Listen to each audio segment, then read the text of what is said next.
आपने बहुत से बार सुना होगा कि किसी भी मंत्र का जप या अनुष्ठान बिना गुरु मंत्र के दीक्षा के नहीं करना चाहिए। मंत्र दीक्षा हमारे जीवन में क्यों आवश्यक है और कहाँ से लेनी चाहिए, क्योंकि सबको एक ख्याल आता है कि मंत्र दीक्षा हमें भी चाहिए, पर ले कहाँ से, कहाँ उचित जगह है।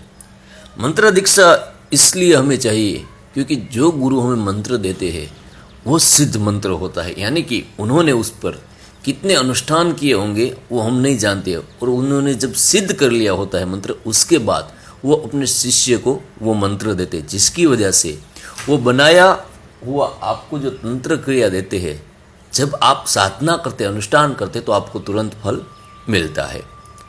इसलिए मंत्र दीक्षा की आवश्यकता है अगर आपको तुरंत सिद्धि चाहिए, सही मार्गदर्शन चाहिए। तो अगर आप यह सोचते हैं कि मंत्र दीक्षा कहाँ से ले, तो आपको जिस देवी की या जिस देव तत्व की मंत्र दीक्षा चाहिए उसके हिसाब से आपको उसकी जगह पे जाना होगा। जैसे कि अघोरी संप्रदाय की दीक्षा लेनी हो आपको, भैरव की हो, काल भैरव की हो, महाकाल की हो, या फिर अघोर संप्रदाय के किसी भी देव तत्व की, तो फिर आपको उज्जैन में बहुत सारे अखाड़े हैं, गुरु परंपरा में वहाँ पे दीक्षा दी जाती है। उसके अलावा वाम मार्ग की आपको दीक्षा चाहिए, जिसमें बलि प्रथा होती है, जिसमें प्रत्यक्षीकरण होता है, जो कि अघोरी संप्रदाय में भी प्रत्यक्षीकरण रहता है मंत्र दीक्षा में, वाम मार्ग में भी रहता है, और सात्विक दीक्षा में भी प्रत्यक्षीकरण रहता है।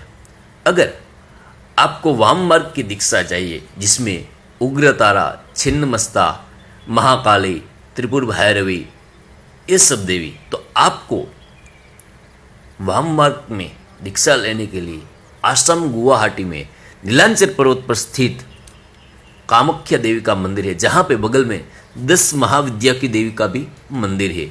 इसके अलावा 64 योगिनी का भी वहाँ पे उल्लेख मिलता है। तो आपको वाम मार्ग की दीक्षा के लिए आसाम गुवाहाटी में नीलांचल पर्वत पर जो देवी है उसके करीब जाना होगा।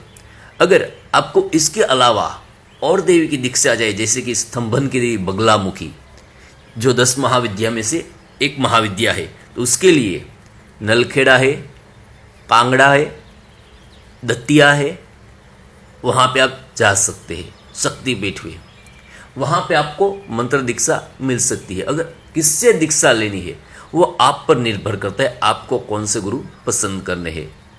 हालांकि अभी मंत्र दीक्षा आपको ऑनलाइन भी बहुत से गुरु मिलते हैं देने के लिए, जिसका चार्ज रहता है, पर हमारी यह मान्यता है कि आपको मंत्र दीक्षा ऑनलाइन कभी नहीं लेनी चाहिए, वहाँ पे रूबरू जाके ही लेनी चाहिए, जिसकी वजह से आपको वो देख सके, आपको पहचान सके, उसके बाद आपको मंत्र दीक्षा दे। जिसकी वजह से अगर आप में कुछ क्षति हो रही है, कुछ भूल हो रही है साधना के दौरान, तो आप उनको बता सके कि ये हमसे सिद्ध नहीं हो रहा है तो क्या करें। तो अगर आप रूबरू वहाँ पे गए हैं, उनसे दीक्षा ली है, तो वो आपको बता सकते हैं।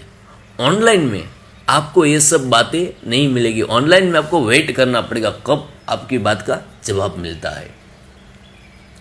यह थी मंत्र दीक्षा कहाँ से ले। इसके अलावा बहुत सारी जगह है जहाँ पे मंत्र दीक्षा देते हैं, परंतु अगर आप रूबरू जाके मंत्र दीक्षा लेते हैं तो आपके लिए सबसे सही रहेगा।